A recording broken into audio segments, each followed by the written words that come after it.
Hello guys, welcome to my channel the mechanic. So இன்றைக்கி interesting video நம்ம பார்க்க போகிறோம். என்னன்னா இந்த இண்டக்ஷன் ஸ்டவ் வந்து ரிப்பேர் ஆகிடுச்சு. என்ன ரிப்பேர்னு நமக்கு தெரியல, சுவிட்ச் போட்டால் தான் தெரியும். போட்டு பார்ப்போம். பாருங்கள், ஆன் ஆகிற மாதிரி இருக்குது. பட் ஆனால் வந்து இந்த ஃபங்க்ஷன் எதுவுமே ஆகலை. ஸோ இதுதான் வந்து நம்ம இன்றைக்கி வீடியோவில் பார்க்க போகிறோம். எப்படி நம்ம மெக்கானிக் புல்புல் வந்து இதெல்லாம் கிளியர் பண்ணுறாரு, ஸோ என்னென்ன விஷயங்கள்லாம் உள்ளே இருக்குது, இதெல்லாம் எக்ஸ்பிளைன் பண்ணுவோம், நம்ம பார்ப்போம். ஸோ பிரேக் பண்ண வீடியோ ஸ்கிப் பண்ணாமல் பாருங்கள். வீடியோவில் போயிடலாமா? ஸோ பாருங்கள், பேக் சைடு திருப்பி போட்டு புல்புல் வந்து ஸ்க்ரூவை கழட்டிகிட்டு இருக்காரு. ஆல்ரெடி வந்து ஒரு 3 ஸ்க்ரூ வந்து கழட்டி வச்சுட்டோம். பேக் சைட்லேருந்து திருப்பி போட்டு ஃப்ரண்ட் பொசிஷன் வந்துட்டோம். ஓப்பன் பண்ணிட்டா புல்புல். 7 வண்டி தூசி இருக்குது இதில். ஸோ இதெல்லாமே கிளியர் பண்ணி ஆகணும். அப்படி தானேப்பா? சரி, ஓகே. பார்க்குறாங்க பாரு, மெயினான அந்த அந்த போகிறாரு. ஸோ அங்கே போய் 2 ஸ்க்ரூ இருக்குன்னு நினைக்கிறேன், அதை வேறு கழட்டணும். இன்னொரு பக்கம் இன்னொரு பிரதர் வந்து அதை க்ளீன் பண்ணிகிட்ருக்காரு. அவர் ஒரு இண்டக்ஷன் ஸ்டவ் தான் நினைக்கிறேன். இது அவ்வளோ பொறுப்பாக செஞ்சிட்ருக்காரு. பாருங்கள் எவ்வளோ அழுக்கு பாருங்கள். உங்கள் வீட்டில் இதேமாதிரி தான் வச்சுருப்பீங்க.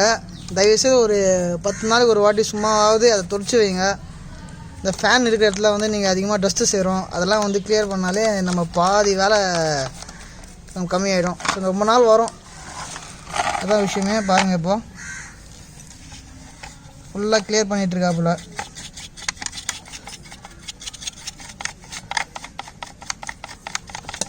ஸோ கண்ட்ரோல் போர்டு வந்து ஓப்பன் பண்ண போகிறாரு. பாருங்கள், கண்டிப்பாக ஏகப்பட்ட டஸ்ட் இருக்குன்னு நினைக்கிறேன். இதனால தான் வந்து ஃபங்க்ஷன் பட்டன் சரியாக ஒர்க் ஆகலை, என்னான்னு தெரியல. நம்ம மெக்கானிக் தான் பார்த்துட்ருக்காரு. இந்த பட்டனில் எப்படி சவுண்டு வருது? இந்த பட்டனில் வரமாட்டேங்குது பாரு.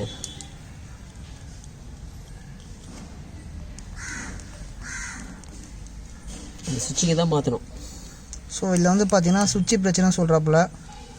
அதான் மொத்தம் 3 சுவிட்சு ஒர்க் ஆகுது, ஒன்று வந்து ஒர்க் ஆகலை. முதல்ல இந்த சுவிட்சில் இருக்கிற பேக் சைடு எல்லாமே வந்து ட்ரை சோல்டரிங் பண்ணிடலாம்.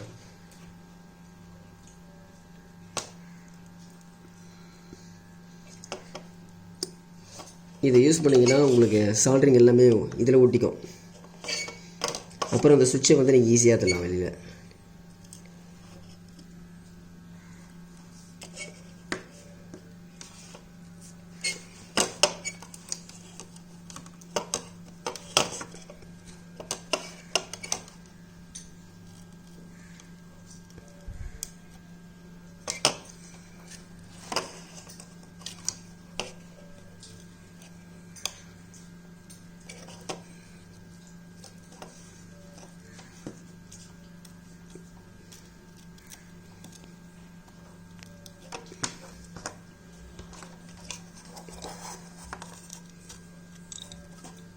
இப்போ எவ்வளோ ஈஸியாக வருது பாருங்கள்.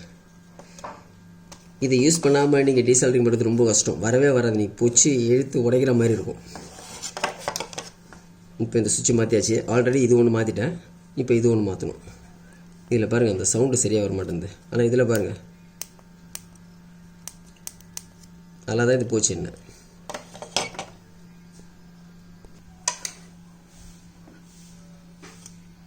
இப்போ இந்த லெவலில் எடுத்தாச்சு. அதுக்கப்புறம் இதை சொல்ல வேண்டியதான். இதை சொல்லிவிட்டு லைட்டாக பெண்ட் பண்ணி விட்டுக்குங்க, இல்லை சால்ட்ரிங் பண்ணும்போது பிடிங்கும். ரைட்டு,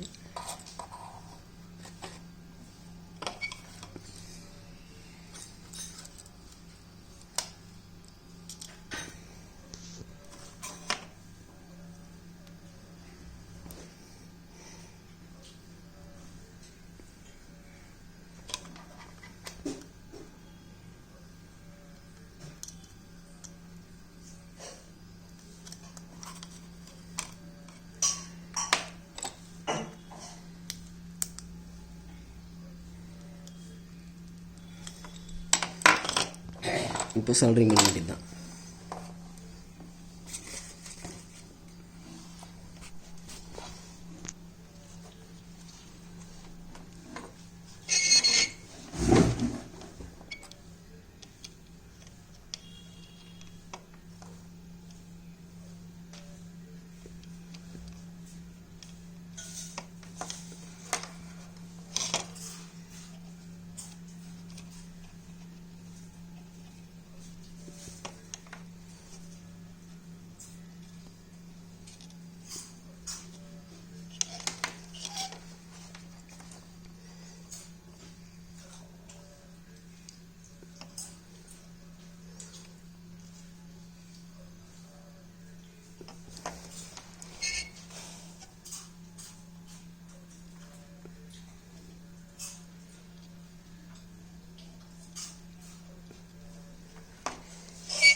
4 வச்சாச்சு.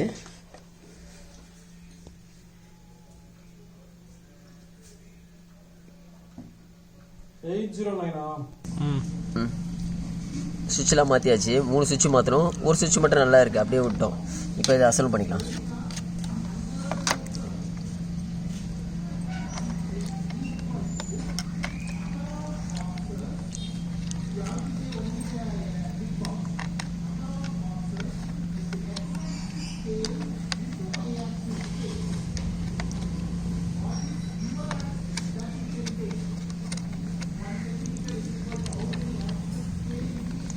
என்னோடய ப்ரொஃபஷனில் ஏசி ஃப்ரிட்ஜு மட்டும்தான், மைக் இது கிடையாது. இதுக்கு டவுட்லாம் கேட்டுனுக்காதீங்க, இதை பற்றி எனக்கு தெரியாது. பேசிக் ப்ராப்ளம் மட்டும் தான் உங்களுக்கு போடுறேன்.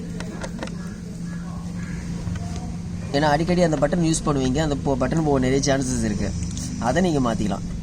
மற்றபடி மேஜராக போச்சுன்னா சர்வீஸ் சென்டரில் கொடுத்து பண்ணிங்க. சர்வீஸ் சென்டர் எனக்கு தெரியாது, அது நீங்களே தேடிங்க.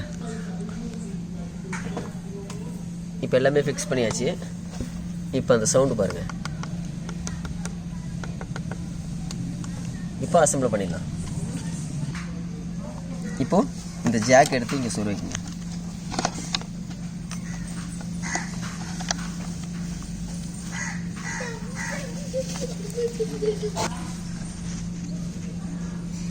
ஜாக் சொருவியாச்சு. அப்படியே இப்போ அசம்பிள் பண்ணலாம்.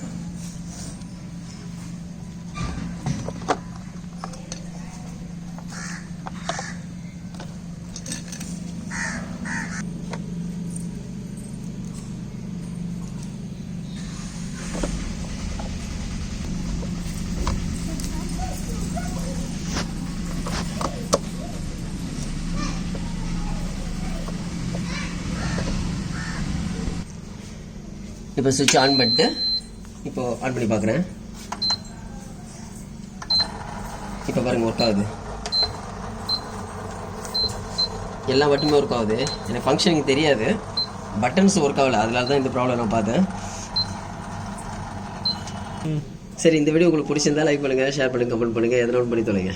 ஓகே, பாய்.